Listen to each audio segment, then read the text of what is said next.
leadership training on resolutions. Thank you very much for attending tonight. I am Lisa Christoffel. I'm the New York State PTA Resolutions Coordinator. The way we're going to work tonight is I will go through all of the content in the slides. You can either access the slides through the GoToMeeting link, or if you are not online, the slides were posted out on the website earlier, so hopefully you can go grab a copy of those down and follow along that way. If you have a question, please type it into the chat box, which should be along the side or along the top in the GoToMeeting box, and Antoinette will be collecting those questions, and she will ask them at the end. Hopefully we'll have time to get through all of them, but if we don't, we will answer and send them out after the session is over. Okay, so with that, what we're going to talk about tonight is Be It Resolved. So we're going to learn how to create and submit a brand new resolution, and we're going to learn what a PTA statement of concern is and how you could help to develop one. So to frame this, and I always think it's really important to frame resolutions from the perspective of our vision and our mission. PTA is about making every child's potential reality by establishing the New York State Congress of Parents and Teachers as the premier organization for parent involvement and advocacy for children. That is who we are. That is our vision of who we are. And our resolutions and statements of concern really contribute to and revolve around that vision. Our mission is a powerful voice for all children, a relevant resource for families and communities, and a strong advocate for the education and well-being of every child. And again, we take every resolution and statement of concern and we put it up against that mission and vision, and we say, is this appropriate to what and who we are? So that's why I want to make sure we just kind of revisit that. I'm sure everybody's well aware of what our vision and mission are. So what is a resolution? A resolution is a statement on an issue, concern, or problem. And that, that resolution establishes an official PTA position. It formalizes our research-based position, and we'll go into that a little bit later, but we don't just have a position based on opinion. It is absolutely research-based, and we have a lot of requirements around that. And then it also proposes action, because just stating a position doesn't help anybody. It doesn't advocate for anything. So what is also part of every resolution is what is the action that we want to have come out of this resolution. We bring new resolutions before the convention delegates for their consideration and adoption. Or every 7 years, every 7 years, each resolution that we have open is reviewed by the convention delegates and either retained, updated, or rescinded based on what the recommendations of the delegates are. When a resolution becomes adopted, it becomes part of a document called New York State PTA's Where We Stand. And if you go out to nyspta.org, the Where We Stand document can be found in the advocacy section of the website. So how do resolutions fit into PTA advocacy? They unify and empower members. And what I mean by that is you can take any resolution that we have and you can use it as a unit or as a group or across units, across regions, and you can advocate with your local senators and congresspeople. You can advocate with your school boards, with your school districts. It allows you to have a voice that's bigger than one person because it's backed by the hundreds of thousands of members that are part of the New York State PTA.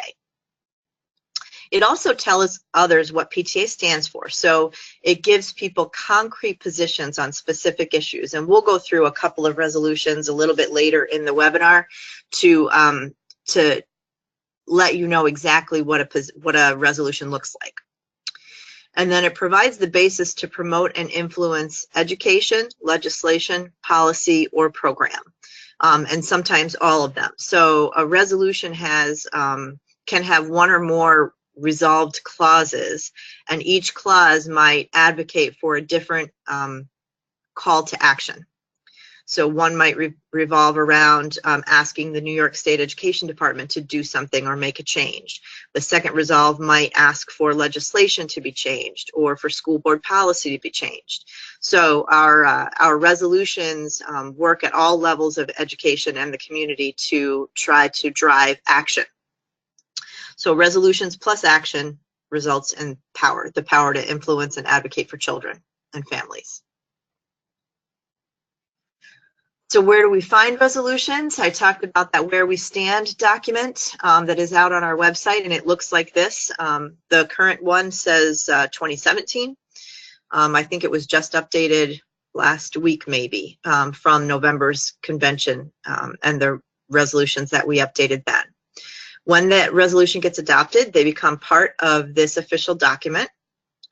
And the document has several parts to it. It's got an explanation key. It's got a table of contents. There are 14 categories of resolutions. And if you pull up the Where We Stand document, you can read through them, but they cover everything from health to child safety to fiscal policy, education, family engagement, environment, etc. So you can read through those categories, and every resolution that we adopt, we place into one of those 14 categories. At the back of the Where We Stand document is a section called position papers. And these position papers are, they're a little bit, they're still positions of the New York State PTA, but they're a little different than a resolution. They provide some background and explanation as to what a specific issue or concern is, and then they talk about what we would like to see happen to correct that, or they talk about if there's a policy, a particular policy out there, they talk about what New York State's position is with respect to that policy. And then in the index are the keywords. So the Where We Stand document is actually a very important document when we talk about PTA advocacy. So here's an example resolution. This one is about school nurses. So whoever wrote this resolution, and resolutions are typically created at the grassroots level, so it is members just like any of us. All of us are members at our individual units in our schools and districts. Somebody says, I have a concern about something, and they do the research. They work with either other members of their unit or other people in their community. They write up a bunch of issues and concerns, and they turn them into what these are, which are resolved statements. So this one about school nurses says, resolved that the New York State Congress of Parents and Teachers encourages its units and councils to assess with the staff and school boards of their districts the risks of having inadequate health care for students. And be it further resolved that the New York State PTA urges the State Education Department to mandate a full-time registered nurse in every school building. So this one is more of an educational advocacy. There's no legislative request or call to action in this resolution, but it's asking for units to work with their districts and their school boards around the subject of school nurses. And then it's also asking for the New York State PTA to work with the State Education Department so that we can ensure that there is a full-time registered nurse in every school building. So this is just one example of one of the resolutions that we have in the Where We Stand document. The numbers and letters up at the top just talk about how often this resolution has been reviewed by the membership. And since its inception, it has, the R stands for retained. So since its inception, every time it's been brought before the membership, they have voted to retain this resolution. So this remains a concern of the New York State PTA membership, and they want to make sure that we continue to use it to advocate. So when we talk about action, or the call to action, as I mentioned, it comes in various forms. So it could, the resolution, the resolved clause could say we want to educate or raise awareness. It could say we want to create or change a policy or program. Or it could say that we want to support or encourage legislation. So we had recently a new resolution put before the membership, the convention before this, which talked about DEET, and it talked about education and awareness. So what we were advocating for in that resolution was, that was when the Zika virus was running rampant through the country. So the advocacy was to raise awareness that DEET was really the only effective protection for people against the Zika virus and other viruses. So it was an awareness or education policy or resolution. However, we also had one recently on polystyrene, which is in the most recent convention. And if you were at convention, it was quite an interesting discussion. But for polystyrene, we are looking at both policy and legislation. So we're asking New York State PTA units to advocate with their schools to ban or phase out the use of polystyrene products in the lunchrooms because it's not recyclable. But we're also asking for legislation to be passed to set up more recycling programs across the state. So it covered a few different types of action requests. When we are asking for action, it means we're sending letters, we're emailing people, we're picking up the phone and calling people, we are providing testimony, we are doing presentations, we are dialoguing, going before the school boards, we're setting up meetings with administrators, with legislators, with policymakers. We are using our voice to advocate for whatever the specific resolution is that we want to see acted upon with the right people who can help us. So what do you do when you want to write a new resolution? Step one is you really want to identify your issue, and it's a really critical piece because you may say something bothers you or something energizes you or you need to do something about an issue that you have a concern about, but you really need to understand what the specific issue is. So is there a need to create a new or existing law? Do you need to change a regulation? Do you need to change a policy? And then you want to check it against what PTA's mission and vision is, as we talked about at the beginning of the session, and what are our policies. Read through the Where We Stand document. Do we already have a resolution that addresses your concern?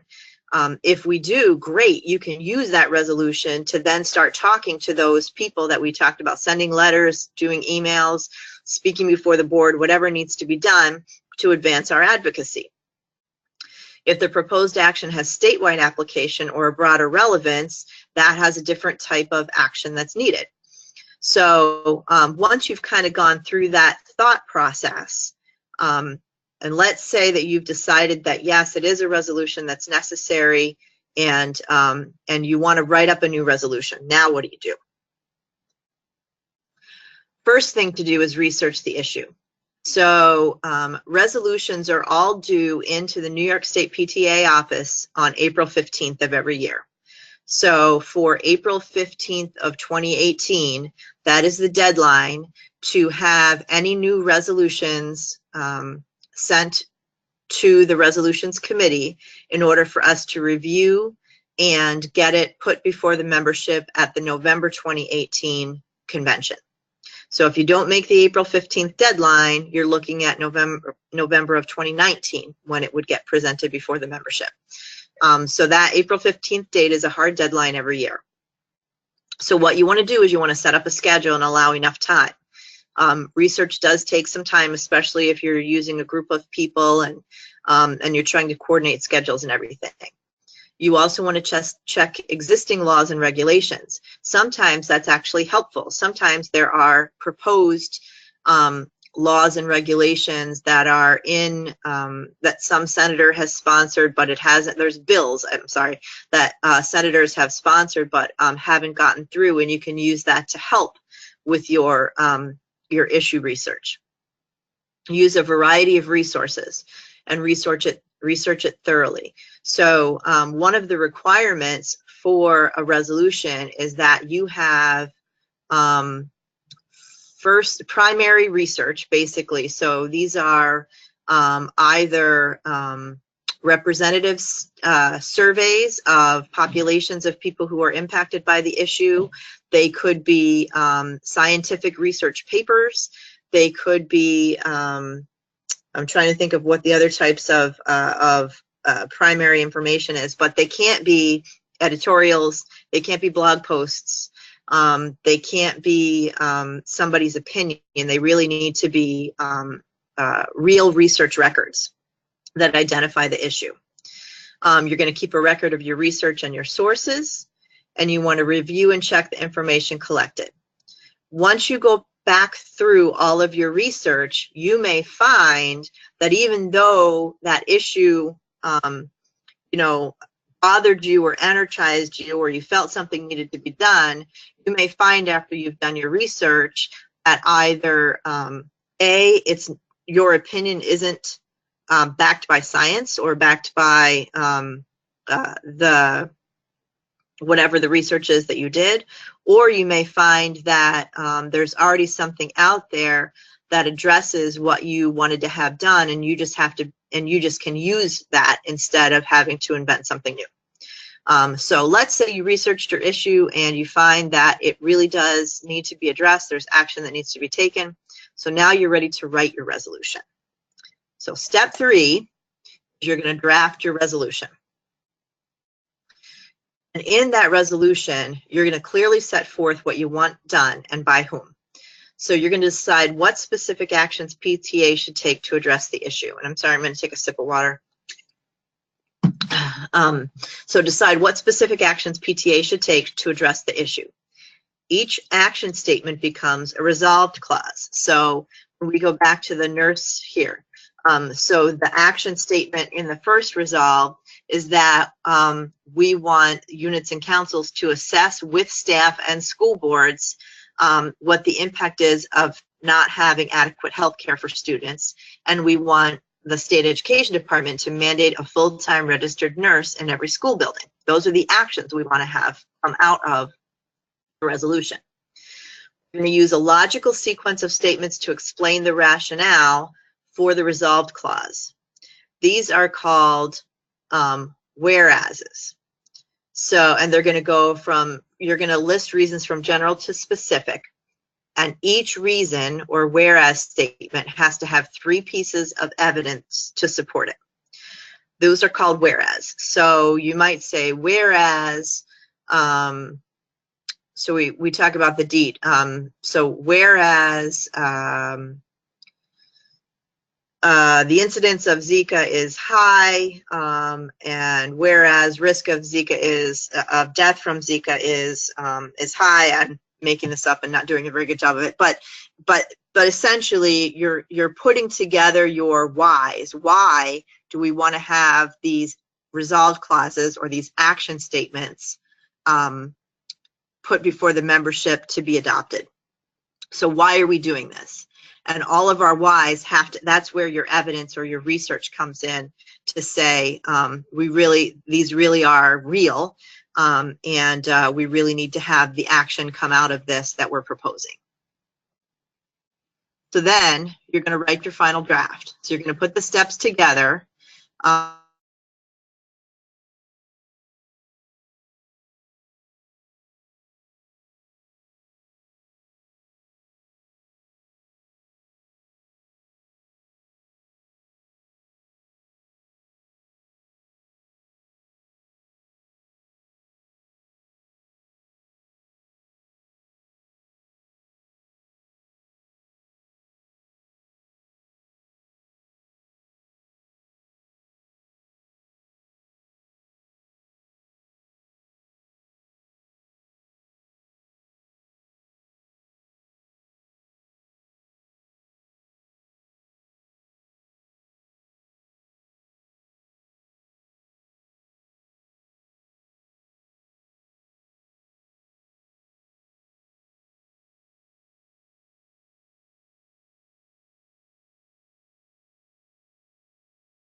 pertinent background information, and then signatures. Lisa, this is Dana. I just wanted to interrupt you real quick.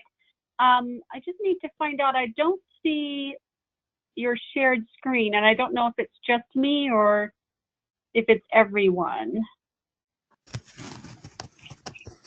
So, Jackie. Okay, so once you then submit your resolution, we're going to talk about how to carry out the mission and vision of PTA. Resolutions are the first step towards advocacy. They are the way we lend our voices on behalf of those who can't speak for themselves. It's the way we mobilize people. So you can take any resolution or position paper that we have, and you can gather a group of people who have some passion or energy behind that, and you can get them to speak out on behalf of whoever's going to benefit from that resolution. So the resolutions are the foundations that inform and guide our words and actions on behalf of children and youth. We also have these things called statements of concern. They represent a way for our members to tell us directly about an issue that concerns them. They can be written by an individual or a group, a unit, a council, or a region. They generally revolve around a current issue for which the PTA either does not yet have a position or resolution, or for which there is evolving information that may change the situation. So, for example, during the Common Core testing period, which I'm sure everybody remembers very well, at the 2014 convention, the Niagara Region PTA read a statement of concern, asking for additional details to be added to New York State PTA's position paper and advocacy around testing. So we did have it, New York State PTA had a position paper around high stakes testing. Niagara Region PTA felt that it did not adequately address a few specific issues that they had concerns about, and so they read their statement of concern asking us to take a look at that position and the specific details that they wanted to have added. At this past convention, at the 2017 convention, several members, and this was just members, read a statement of concern about some organizations who are purporting to treat opioid addiction, but are for profit and not in the best interest of the public. So these statements of concern are members' statements of concern, or units or councils or regions. They don't necessarily represent the views of the New York State PTA, but you write a statement of concern in order for us to hear the concern that exists. So how do you write a statement of concern? Pretty much the same way as you would a resolution. You still want to do your research.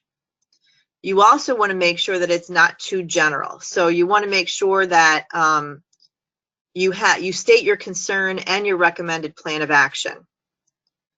And really to get, you know, we talk about how many voices we have in the New York State PTA to advocate for children. The more voices you have behind you on your statement of concern, the more likely you are to get somebody's attention and have them address it. So you want to talk to your unit or your council, your region. You want to find out if they share that concern. Do they want to work with you on it? You want to decide who's going to present the statement of concern at convention, and you want to know the rules. So there are rules at convention for somebody who goes up to microphone 3, which is the personal privilege microphone.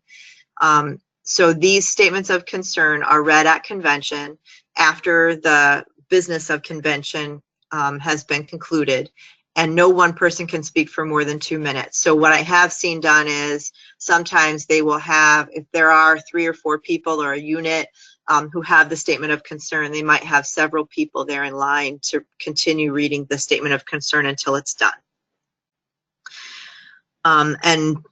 As a result of that statement of concern, a lot of times it really is just to allow people to hear you, but it could spur somebody to write a resolution. It could spur somebody on the New York State PTA to put a position paper together. So there are lots of positive things that can come out of a statement of concern.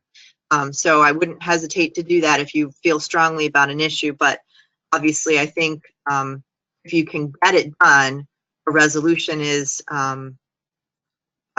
better, because that actually goes into our where we stand document and allows us to advocate on your behalf and on behalf of the children and families who are benefited by whatever the concern is that you're asking to have addressed. Okay, so that is the presentation. I did get it done in half an hour. I'm surprised. Antoinette, do we have questions in the chat box? No questions in the chat box. No questions. Did I go too fast? Is that why? Or Wait. There's a question coming up. I think they just held the questions until you're finished. So we have some typing happening. Okay, great. No, but I didn't think you went too fast. I think it was a good presentation. You had really good speed and very thorough. So I appreciate that. Thank you. I was worried about the thoroughness. I wasn't sure I'd get it done in half an hour.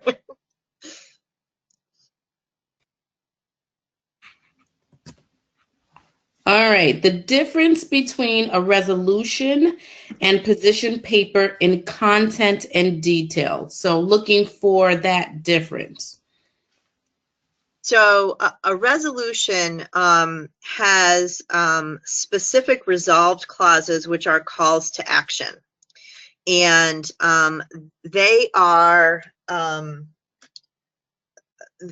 sort of like a shortcut that allows us to place them in front of whether it's a Board of Ed or a legislator or the NYS Ed or somebody, but it says, you know, this one statement here, this is the specific action that we want to have taken, but it doesn't go into the background, it doesn't explain or educate. It really is a call to action. Position papers are, they tend to be on a little bit broader topics.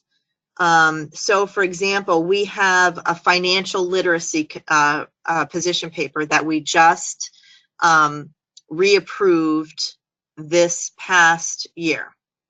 So in the financial literacy position paper, we talk about how important financial literacy is, and we talk about the importance of ensuring that children are taught from an early age, and parents of children have proper financial literacy and what the impacts are of them not understanding money and money management and things like that. But there's no specific call to action. It's more of an education paper, and it does advocate, it does allow you to advocate for financial literacy curriculum in your school district if you want it. It allows you to advocate for community financial literacy programs. We're not specific in the avenue of advocacy, but we are educating our members on the importance of the topic and the ramifications around it, and then allowing them to use it as they see fit and what's appropriate in their community. So I don't know if that helps. It's a little less specific, but a little more comprehensive, and I'm not even sure how to describe it. Jane, I don't know if you have a better explanation. You're welcome to chime in. Yeah, I think the good thing about a position paper is it provides a lot of background and more in-depth information than a resolution does, because you said it's all action statements. So if, like, we have one on children in poverty. So if you want to advocate for services or something like that for example, children in that situation, it gives you a lot to work with in terms of making your presentation and kind of educating yourself quickly on the issue and our feelings about it. Right. And by the way, position papers are written by, typically by the resolutions committee, but definitely by the New York State Board of Directors, and it's approved by the New York State PTA Board of Directors. So these are not voted on by the membership, but certainly they are positions that are consistent with the membership views across New York State PTA. But because they are more educational oriented, and not really calling for specific actions to be taken, they don't go before the membership for a vote. Okay, have another question from Jackie about how much time would it take for a resolution to be completed? From idea to submission, or it really depends on how complex the issue or concern is. So for instance, there are some resolutions that I know of that have been done in a matter of weeks, but they are very specific issues that the research was clear on. And they were able to be easily identified and researched, supported, and written up. That is not normally the case. So I think normally a resolution, you can probably plan on several months. First of all, even if you identify the issue or concern, you start to do your research. I think the hardest part of the resolution is figuring out what do you want to have happen as a result of that. So I'll give you for instance, I'm on a subcommittee, and Antoinette is as well, on institutional racism, that we're exploring what's going on, and the team wants to create a resolution around it.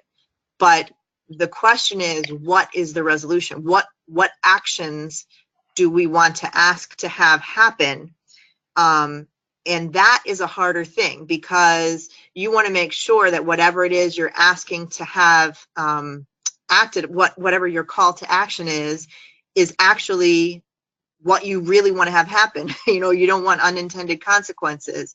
You don't want to ask for something that is not going to ever be accepted. You don't want to ask for something that actually will have a negative impact because you haven't thought through all the consequences of it. So I think that the more complex the resolution or the concern, the longer it takes to really develop all that research and figure out what your call to action is. What do you want to ask for? And who do you want to ask it of? Is it a legislative call to action? Is it a New York State Education Department call to action? Are you just asking units to educate their members about it? I think the units educating their members about it are probably kind of quicker resolutions. They're a little more straightforward, and they probably take a little less time. But I would say that varies all over the place. And a resolution can come to the resolutions committee, and the resolutions committee reviews them the first weekend in June, and we might say, we don't believe there's enough here, the way this is written, to support putting this before the membership, but we recommend you go back and do research, A, B, and C. We think there's something here, we just don't quite have it yet. And then it's another year before the resolution gets put forth.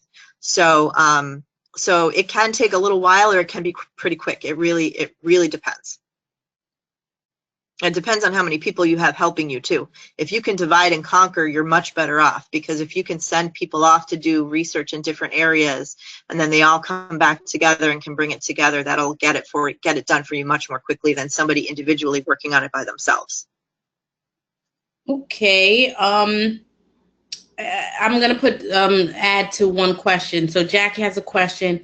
Is there a template for putting the resolution together? And just, I guess we're asking about overall resources that a unit or a council or anyone could use to develop their resolution. Right. So first of all, the advocacy section of New York State PTA's website, and actually National's website as well, both of them are great resources.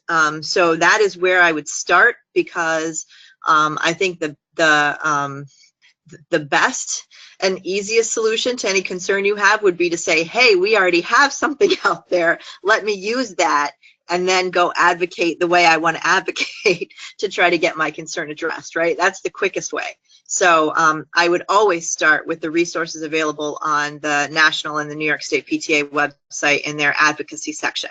In the advocacy section for the New York State PTA website is a a pretty detailed explanation of what you need to do to submit a resolution.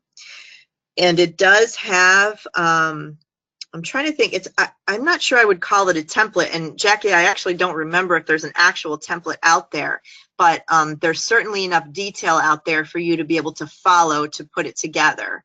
And if everybody can see my resolutions at nyspta.org email address, if there's any help you need, I can send you a previous resolution as a template that you can see where the whereas statements are and all of that.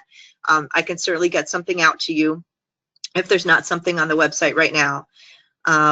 As far as resources go, depending on what you want to have done or whatever your concern is, I can also point you to some common resources that we use. You know, some of the resources might involve looking at the bills that are pending activity in the Senate and in the Assembly. You can look at, I'm trying to think of what other resources are available. There are several community-based organizations across New York State that are advocating also for children, and you can look at their websites and contact them for any research they've already done. Potentially professors at universities, if you've got any contacts who also have done research, say you want to write a resolution, something around poverty. And children learning in poverty or teaching in poverty. There's a lot of people who've done primary research in that you could tap to get primary research for your concern. Lisa, I'm looking on the website. I do see as a possible resource from NYSPTA.org, how to write a resolution. So you have the checklist, you have facts, you have a cover sheet, you have how to write a New York State PTA resolution, you have a sample resolution there, and then you also have some New York State PTA resolution educational terms. So that would be a good start from New York State PTA, and like you said, diving into other resources as well. Right. And national is a great place to look too, because sometimes New York State PTA doesn't have an actual resolution because national has one, and we can use their resolutions just like our units can use our New York State PTA resolutions. We can use nationals as well. So you might also want to look on the national website. Yes. Oh, which is just pta.org. Yes, pta.org. Let me see. Okay, so I see, is there, I think we sort of answered that. Is there a template for putting the resolution together? There is one on nyspta.org and also National PTA. Another question, is it possible to make a statement of concern to share with your region, and how would you do that? I'm sorry, you kind of cut out a little bit, Antoinette. Can you read the question again? Oh, yes, no problem. I'm sorry. Is it possible to make a statement of concern to share with your region, and how would you do that? Yes. And I would contact your, first of all, the unit president, and talk to them about what it is that you want to do and make sure you've got support there. And then you should reach out to, within your region, most regions either have associate or assistant directors who are that unit's direct contact into the region. So I would reach out to that person and talk to them. They might even have an advocacy coordinator. I know Suffolk and Nassau have much bigger region boards than we do in Western New York. So I'm not exactly sure if there's a different kind of role there on the region board, but in the western part of the state, you would reach out to whoever your assistant or associate director is, and you would talk to them about what it is you want to do. Okay. This is from Danielle. It's a follow-up in regards to her questions into resolutions. She's also diving into the statement of concern. She said, should we, instead of, I guess, starting with the resolution, she's saying, should we begin with a statement of concern to see how much backing or support there is? So, Danielle, what I would say is that depends, right? It depends on what your, it really depends on what your concern is. So, if you can do the research on the resolution and you find enough evidence to show that you really do need to have action come out of your concern, you need to have something done, I would say you're still better off with the resolution, because that actually, as part of the resolutions process, requires that you have other people reviewing what you're writing up. Your unit has to sign off on it, and then it comes up through the resolutions committee. So we'll know if there's backing for that. But when you want to have action, you know, especially quicker, you're really better off with the resolution. A statement of concern can be read and there may be no action that comes out of it except that you're reading a statement of concern.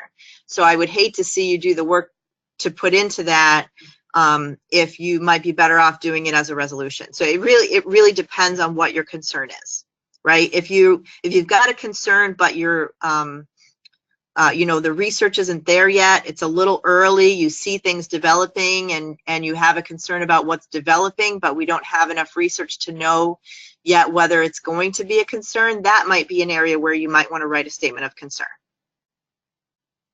Okay, quick follow-up. It helped me. Danielle, did it help you? All right, while she might type and follow up with that, I wanted to ask, are Elena, and Elena, I apologize if I'm pronouncing your name incorrectly, are the statement of concerns published?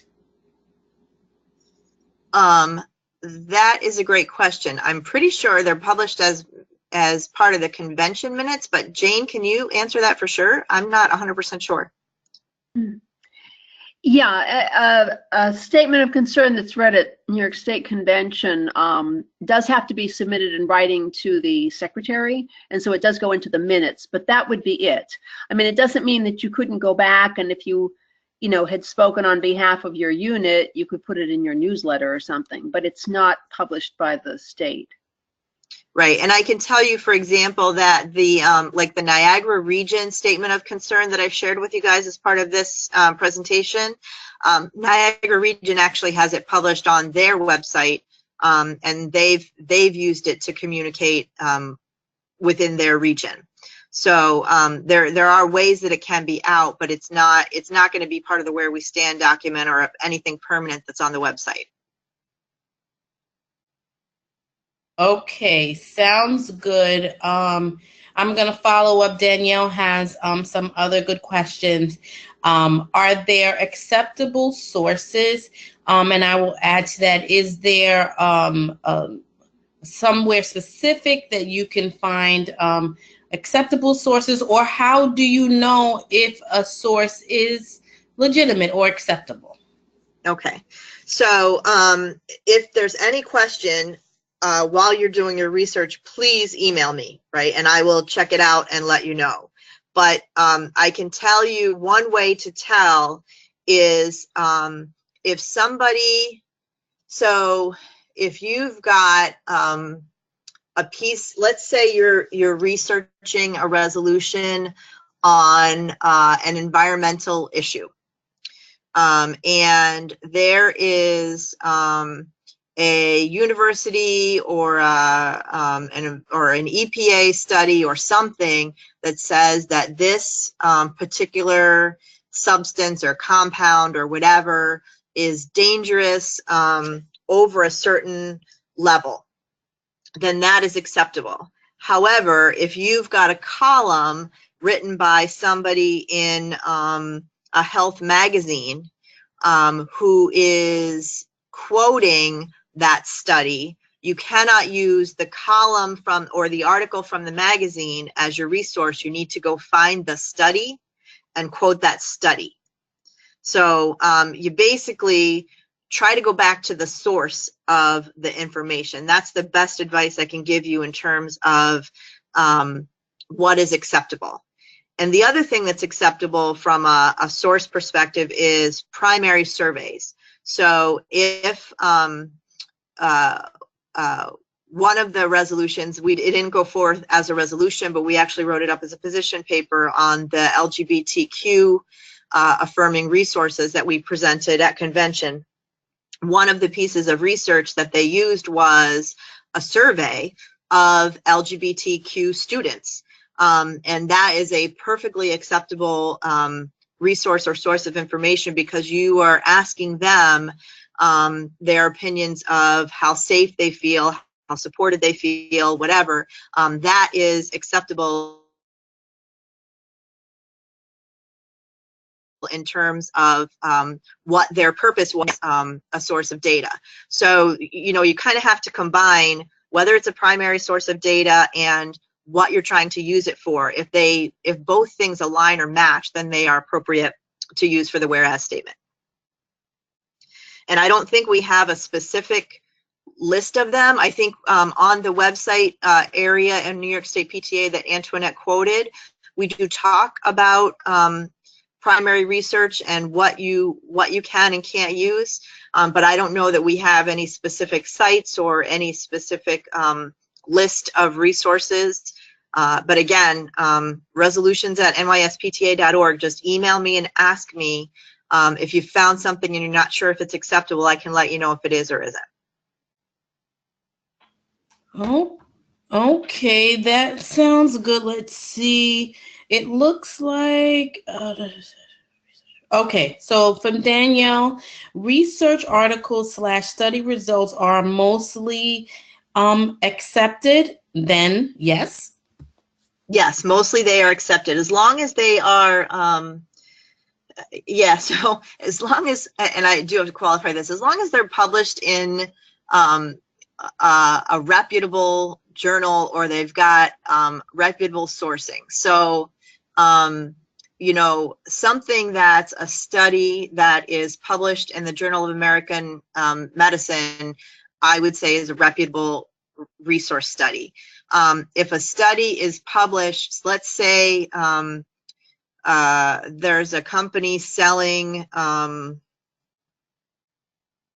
don't know, a company is selling something, and they on their product pages cite studies, research studies, and when you look at those research studies, they're funded by the company that's selling whatever they're saying the solution is. That's suspect, right? So we might question that.